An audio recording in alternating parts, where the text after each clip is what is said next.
کہتا ہے پے مولا علی و فاطمہ اللہ نے کیسا، پے مولا علی و فاطمہ اللہ نے کیسا، تمہارے واسطے انمول یہ تحفہ بنایا ہے، تمہارے واسطے انمول یہ تحفہ بنایا ہے۔ ایک بار اور درود پاک پڑھ، اللہم صلی اللہ علیہ وسلم۔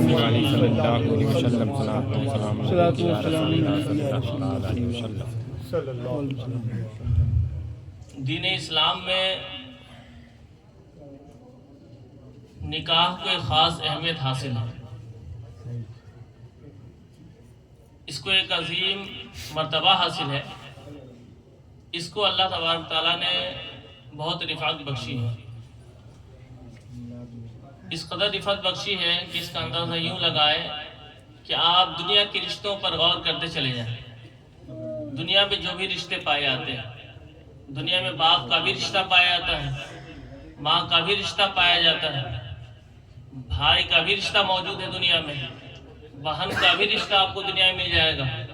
دنیا میں چچا کا بھی رشتہ بھی آپ دیکھتے ہیں، دنیا میں چچی کا بھی رشتہ آپ ملاحظہ کرتے ہیں، دنیا میں ماما بھی آپ پا لیتے ہیں، دنیا میں دادا دادی بھی آپ دیکھتے ہیں، دنیا میں نانا نانی بھی آپ کو مل جاتے ہیں۔ ان تمام رشتوں پر غور کریں، ان تمام رشتوں پر نظر کریں تو یہ آپ پر واضح ہوگا کہ جتنے بھی رشتے ہیں یہ سب کے سب رشتے جو بھی بنے وہ دنیا ہی میں بنے۔ یہ رشتے جو بھی ہے، چاہے باپ کا رشتہ ہو یا ماں کا رشتہ ہو، وہ بنا دنیا میں بنا۔ چنانچہ انسان جب دنیا میں آیا تو اسے باپ کی شفقت ملی، انسان جب دنیا میں پیدا ہوا تو ماں کی نعمت ملی، انسان جب دنیا میں آیا تو بہن کی برکت ملی، انسان جب دنیا میں آیا تو انسان کو بھائی کی محبت ملی، انسان جب دنیا میں آیا تو چچا اور چچی کی الفت ملی، انسان جب دنیا میں آیا تو دادا دادی جیسے نازو رکھنے اٹھانے والے انسان ملے، انسان جب دنیا میں آیا تو نانا نانی جیسے آپ کو ہنسانے کھلانے والے انسان مل گئے۔ لیکن ان تمام رشتوں کے جھرمٹ میں آپ دیکھیں، ان تمام رشتوں کے جھرمٹ میں آپ غور کریں، ان رشتوں کے درمیان ایک ایسا رشتہ بھی ہے جس سے اللہ تبارک و تعالیٰ نے دنیا میں نہیں بلکہ جنت الفردوس سے بنایا۔ یہ نکاح کی عظمت ہی ہے کہ اللہ تعالیٰ نے تمام رشتوں کو بنایا، دنیا میں بنایا، لیکن نکاح کی برکت ہی ہے، نکاح کی رفعت ہے کہ اللہ تعالیٰ نے اس رشتوں کو جنت الفردوس سے بنایا۔ چنانچہ روایت میں ہے کہ جب اللہ تعالیٰ نے فرشتوں کو سجدہ کا حکم دینے کے بعد اور ابلیس کو راندہ بارگاہ فرمانے کے بعد جب حضرت آدم علیہ السلام کو جنت میں آباد ہونے کا حکم فرمایا تو حضرت آدم علیہ السلام اکیلے ہی چلتے پھرتے ٹہلتے کھاتے پیتے سب کچھ کرتے، لیکن تنہائی تھی اس لیے انہیں جو ہے کچھ بے چینی سے محسوس ہوتی تھی۔ ایک موقع ایسا آیا کہ آپ پر نیند غالب آ گئی، آپ نیند کے آغوش میں چلے گئے تو اللہ تبارک و تعالیٰ نے آپ کے بائیں پسلی سے ایک ہڈی کے ذریعے حضرت حوا رضی اللہ تعالیٰ عنہ کی تخلیق فرمائی، اور اس کے بعد حضرت حوا رضی اللہ تعالیٰ عنہ حضرت آدم علیہ السلام کے سرہانے تشریف فرما تھی۔ جب حضرت آدم علیہ السلام نیند سے بیدار ہوتے ہیں تو ملاحظہ کرتے ہیں تو آپ پوچھتے ہیں تم کون ہو؟ حضرت حوا رضی اللہ تعالیٰ عنہ جواب دیتی ہے میں عورت ہوں۔ حضرت فاطمہ حضرت آدم رضی اللہ علیہ السلام سے حضرت آدم علیہ السلام نے پھر دوبارہ دریافت فرمایا تمہیں کیوں پیدا کیا گیا؟ تو حضرت حوا رضی اللہ تعالیٰ عنہ ارشاد کرتی ہے، فرماتی ہے مجھے اس لیے پیدا کیا گیا تاکہ آپ مجھ سے سکون حاصل کریں۔ فرشتوں کو جو کہ پہلے ہی معلوم ہو گیا تھا اور بتا دیا گیا تھا کہ ان کو تمام چیزوں کے ناموں کا علم دے دیا گیا ہے، تو فرشتوں نے حضرت آدم علیہ السلام سے عرض کیا آپ ان کا نام بیان کر دیں۔ حضرت آدم علیہ السلام نے بیان فرمایا کہ ان کا نام حوا ہے۔ اس کے بعد حضرت آدم علیہ السلام نے دست محبت جیسے ہی ان کی حضرت حوا رضی اللہ تعالیٰ عنہ کی طرف بڑھایا تو فرشتوں نے عرض کیا اے آدم علیہ السلام پہلے آپ مہر تو ادا کر دیں۔ تو حضرت آدم علیہ السلام نے کہا کہ مہر کیا ہے؟ تو حضرت آدم علیہ السلام سے کہا گیا کہ 3 بار یا 10 بار اللہ کے رسول صلی اللہ علیہ وسلم پر، نبی کریم صلی اللہ علیہ وسلم پر درود شریف پڑھ لے آپ سے ہی مہر۔ تو اس وقت حضرت آدم علیہ السلام کے وہ محل قرار دیا گیا، اور فرشتوں کی موجودگی، فرشتوں کی گواہی میں اللہ تعالیٰ نے آپ کا نکاح فرمایا۔ تو یہی وہ پہلا نکاح ہے، اور یہی وہ نکاح ہے جو تمام رشتوں میں سب کے سب رشتے دنیا میں بنے، لیکن تنی تنہا یہ ایک نکاح کا ہی رشتہ ہے جو بنا تو جنت بنا۔ اسی سے یہ بھی واضح ہوا کہ دنیا کے تمام رشتوں میں سب سے پہلا رشتہ بھی ہے تو میاں بیوی کا رشتہ ہے، شادی کا رشتہ ہے۔ ساتھ ہی ساتھ یہ بھی واضح ہوا کہ عورت کو جو بنایا گیا ہے، عورت کو جو پیدا کیا گیا، وہ کیوں پیدا کیا گیا؟ تاکہ انسان ان سے سکون حاصل کرے۔ خود اللہ تعالیٰ نے ارشاد فرمایا هو الذی خلقکم من نفس واحدہ، کہ وہی وہ ذات ہے جس نے تمہیں ایک جان سے پیدا فرمایا، وجعل منها زوجها، اور اسی سے تمہارے لیے جوڑے بنائے۔ کیوں بنائے؟ لیسکن الیہا، تاکہ انسان اپنے جوڑے سے سکون حاصل کرے۔ اب یہاں پر ہمیں بھی سوچنا چاہیے کہ مرد کو بھی سوچنا چاہیے اور عورت کو بھی سوچنا چاہیے کہ جب عورت کو انسانوں کو سکون کے لیے بنایا گیا تو عورت کو پوری کوشش کرنی چاہیے کہ ہمارا جو شوہر ہے، ہمارا جو ہسبینڈ ہے، وہ جب بھی ہو ہم سے خوش رہے، ہم سے سکون انہیں ملے۔ ایسا نہ ہو کہ ہمیں سکون کے بجائے ہماری ذات سے کچھ اور پہنچے، پھر تو پیدا کرنے کا مقصد ہی ختم۔ اور انسان کو بھی سوچنا چاہیے کہ جب ایک عورت سے، ایک ایسے انسان سے ہمیں سکون میسر ہو رہا ہے تو ہمیشہ ان سے محبت سے پیش آئے۔ ایسا نہ ہو کہ وہ یہ سوچے کہ ہم تو ان کے حاکم ہیں، ہم انہیں کھانا دیتے ہیں، ہم انہیں پینے کے لیے دیتے ہیں، ہم انہیں کپڑا دیتے ہیں، اور اس روب میں آ کر کے وقتاً فوقتاً جھڑ کے مار پیٹ سے کام چلائے۔ ایسا نہیں، انسان وہ نہیں جو اپنے ماتحت کو جو ہے جھڑ کے اور مارے پیٹے، بلکہ صحیح انسان وہ ہے جو اپنے ماتحت کو، اپنے انڈر میں رہنے والوں پر محبت سے پیش آئے، اور انہیں سمجھائے بھی تو محبت سے سمجھائے، اور اس انداز سے سمجھائے کہ سامنے والا سوچے کہ ہاں یہ جو ہمیں کہہ رہے وہ قابل قبول بات ہے۔ اس لیے کہ یہ بات واضح ہے کہ جو بات نرمی سے دل کے اندر بس جاتی ہے، سختی اور ڈانٹ پھٹکار سے بات دل میں نہیں بیٹھتی، بلکہ انسان اور جو ہے پیچھے ہٹ جاتا ہے۔ تو دنیا کا سب سے پہلا رشتہ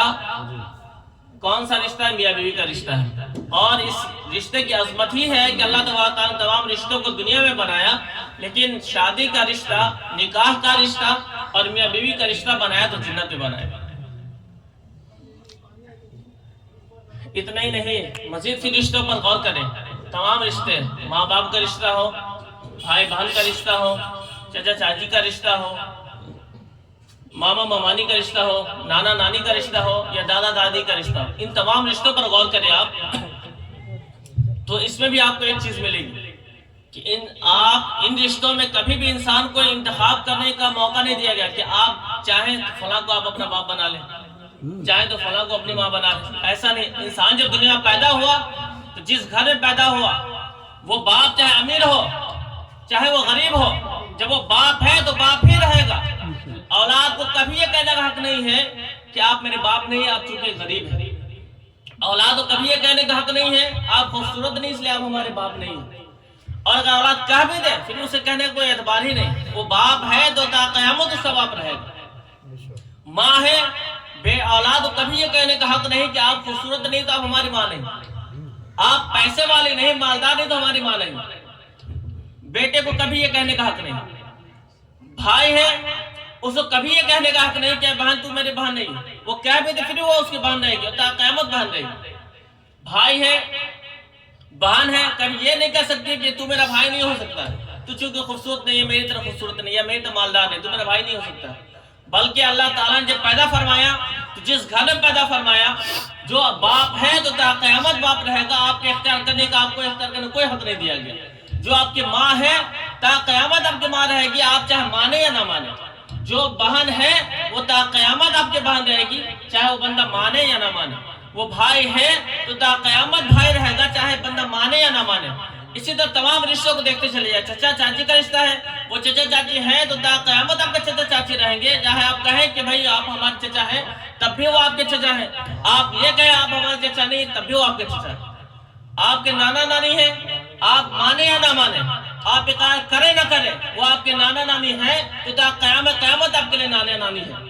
آپ کے لیے ہمیشہ نانا نانی رہیں گے۔ آپ چاہے مانے، آپ یہ کہیں کہ آپ ہمارا نانا پھر بھی وہ نانا ہے، آپ کہیں کہ وہ ہمارے نانا نہیں ہے پھر بھی وہ آپ کے نانا ہے۔ دادا ہے،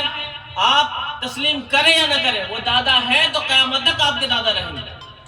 اگر وہ دادی ہے تو قیامت تک دادی رہے گی۔ آپ تسلیم کرے یا نہ کرے، آپ بھلے یہ کہیں کہ آپ ہماری دادی نہیں ہو سکتی، لیکن جب وہ دادی ہے تو دادی رہیں گی۔ دادا کو خود آپ کہیں آپ ہمارے دادا نہیں ہو سکتے، لیکن جب وہ دادا ہیں تو قیامت تک کے لیے آپ کے دادا ہیں، آپ چاہے مانے یا نہ مانے۔ لیکن انہی رشتوں پھر ہم آئے، انہی رشتوں میں غور کریں۔ باپ کا رشتہ ہو، چاہے ماں کا رشتہ ہو، بہن کا رشتہ ہو، بھائی کا رشتہ ہو، چچا کا رشتہ ہو، چچی کا رشتہ ہو، چاہے ماما کا رشتہ ہو، نانا کا رشتہ ہو یا نانی کا رشتہ ہو، چاہے دادا کا رشتہ ہو، چاہے دادی کا رشتہ ہو، اللہ تبارک و تعالیٰ ان تمام رشتوں میں بندوں کو کوئی حق نہیں دیا کہ تم اختیار کرو کون تمہاری ماں ہوگی، کون تمہاری باپ ہوگا، کون تمہاری ماں ہوگی اور کون تمہارا باپ ہوگا، کون تمہارا بھائی ہوگا، کون تمہاری بہن ہوگی۔ لیکن یہی رشتہ نکاح کو دیکھ لے، یہ میاں بیوی کے رشتے کو دیکھیں، اللہ تعالیٰ نے خود اختیار کرنے کا حق دیا ہے اور فرمایا فَانْكِحُوا مَا طَابَ لَكُم مِّنَ النِّسَاءِ مَثْنَىٰ وَثُلَاثَ وَرُبَاعَ، یعنی اے میرے بندو، تم میں جو عورت بھلی لگے، عورتوں میں سے جو عورت تمہیں بھلی لگے، تم اس عورت سے شادی کر لو، چاہے ایک سے شادی کر لو، چاہے دو سے شادی کر لو، چاہے تین سے شادی کر لو یا چار سے شادی کر لو۔ یہ رشتے نکاح کی عظمت ہی ہے کہ تمام رشتوں میں اختیار کا کوئی حق نہیں دیا گیا، لیکن میاں بیوی کے رشتے کے لیے انسان کو پورا حق دیا گیا۔ آپ کو اگر خوبصورت پسند ہے تو آپ خوبصورت سے شادی کریں، آپ کو اگر امیر پسند ہے تو امیر سے شادی کریں، آپ کو اگر غریب پسند ہے تو آپ غریب سے شادی کریں، آپ کو اگر خوبصورت میں دلچسپی نہیں تو آپ غیر خوبصورت سے شادی کریں، جس سے طبیعت چاہے، جو آپ کو پسند آ جائے وہ آپ کے لیے نکاح کے لیے اندر آنے کے لیے تیار ہے۔ آپ چاہے تو انہیں قبول کر لیں، سامنے والا بھی قبول کر لیں، نکاح ہو گیا۔ یہ نکاح کی عظمت ہے کہ چاہے انسان تو قبول کر لے، چاہے انسان تو نہ قبول کرے، لیکن اس کے علاوہ دیگر رشتوں میں آپ غور کر لیں، کبھی ایسا نہیں۔ یہ ہے رشتے نکاح کی عظمت۔ مزید اور رشتے نکاح کی عظمت اور رفت دیکھیں، آپ کتب حدیث کا پورے جتنے بھی کتب حدیث مطالعہ کرتے چلے، مطالعہ کر لیں اور پڑھ لیں، چاہے بخاری شریف آپ پڑھ لیں، مسلم شریف پڑھ لیں، ترمذی شریف پڑھ لیں، نسائی شریف پڑھ لیں، ابن ماجہ شریف پڑھ لیں، ابو داؤد شریف پڑھ لیں، اس کے علاوہ مشکات شریف وہ پڑھ لیں، مسند امام اعظم ہے وہ پڑھ لیں، آپ کنز المال ہے وہ پڑھ لیں، مسند ابو داؤد پڑھ لیں، مسند طالسی پڑھ لیں۔ آپ ذخیرے احادیث کی جتنے بھی کتابیں ہیں ان تمام کتابوں کو پڑھتے چلے جائیں، ان تمام کتابوں میں آپ کو حضور کی سنتیں ملتی نظر آئیں گی۔ ہر کتاب میں باقاعدہ کتاب السنن، باب السنن کے اندر ایک باقاعدہ پورا پارٹ جمع کیا گیا ہے، بلکہ اس پر تو باقاعدہ الگ سے کتابیں بھی لکھی گئی، جیسے شمائل محمدیہ، شمائل ترمذی، یہ سب باقاعدہ حضور کی سنتوں پر، حضور کی سیرت پر باقاعدہ احادیث کتابیں جمع کی گئی۔ ان میں آپ کو حضور کے چلنے کی بھی سنت مل جائے گی، حضور کے بیٹھنے کی بھی سنت مل جائے گی، حضور کے کھانے کی سنت آپ کو مل جائے گی، حضور کے پینے کی سنت آپ کو مل جائے گی، حضور کے سونے کی سنت مل جائے گی، حضور کے بیت الخلاء میں جانے کا طریقہ کیا ہے وہ بھی آپ کو سنت کے طور پہ مل جائے گا، بیت الخلاء سے نکلنے کا طریقہ کیا ہے وہ بھی سنت کے طور پہ مل جائے گا، انسانوں سے کیسے ملے آپ کو وہ بھی سنت کا طریقہ آپ کو مل جائے گا، نماز میں کس انداز سے نماز ادا کریں وہ بھی سنت کا طریقہ آپ کو مل جائے گا۔ ان تمام سنتوں میں آپ پھر سے غور کریں اور نظر دوڑائیں اور غور کریں تو آپ دیکھیں گے، چاہے وہ کھانے کی سنت ہو، چاہے وہ پینے کی سنت ہو، چاہے سونے کی سنت ہو، چاہے چلنے کی سنت ہو، چاہے اٹھنے کی سنت ہو، چاہے بیٹھنے کی سنت ہو، چاہے آپ کسی سے ملنے کی سنت ہو یا کسی سے جو ملاقات کرنے کے بعد ان سے پیش آنے کی سنت ہو یا اخلاق کی سنت ہو، تمام سنتیں تو موجود ہیں، لیکن کہیں بھی آپ کو یہ نہیں ملے گا کہ حضور نے فرمایا ہو کہ یہ کھانا میری سنت ہے، حضور نے فرمایا ہو یہ پینا میری سنت ہے، حضور نے فرمایا ہو یہ چلنا میری سنت ہے، کہیں بھی آپ کتب حدیث میں نہیں دیکھ پائیں گے اور نہ آپ کو ذخیرہ سے کہیں بھی یہ بات ملے گی حضور نے فرمایا ہو کہ یہ چلنا میری سنت ہے، حضور نے کہیں نہیں یہ فرمایا ہو کہ یہ اس طرح پہ سونا میری سنت ہے، حضور نے کہیں بھی یہ نہیں فرمایا اس طرح پہ بیٹھنا میری سنت ہے، لوگوں سے یوں ملاقات کرنا سنت ہے، لوگوں سے یوں کرنا سنت ہے، یوں چلنا سنت ہے، یہ پورے ذخیرے احادیث کا مطالعہ کرتے چلے جائیں، کہیں بھی آپ کو یہ بات نہیں ملے گی حضور نے فرمایا ہو کہ فلاں کام میری سنت ہے، فلاں کام میری سنت ہے، لیکن وہی ان تمام کاموں میں، ان تمام سنتوں میں آپ نکاح کو اگر دیکھ لیں تو خود آقا صلی اللہ علیہ وسلم ارشاد فرماتے ہیں النکاح من سنتی فمن لم یعمل بسنتی وفی روایت اخری فمن رغب عن سنتی فلیس منی، یعنی نکاح میری سنت ہے اور جس نے میری سنت پر عمل نہیں کیا، اور ایک دوسری روایت میں ہے جس نے میری سنت سے بے رغبتی اختیار کی، منہ موڑ لیا، فلیس منی، تو وہ مجھ سے نہیں، یعنی وہ کامل مسلمان نہیں۔ یہ ہے نکاح کی عظمت کہ اتنی چیزیں سنتیں تو آپ ملتی ہیں ہمیں کتابوں میں، پوری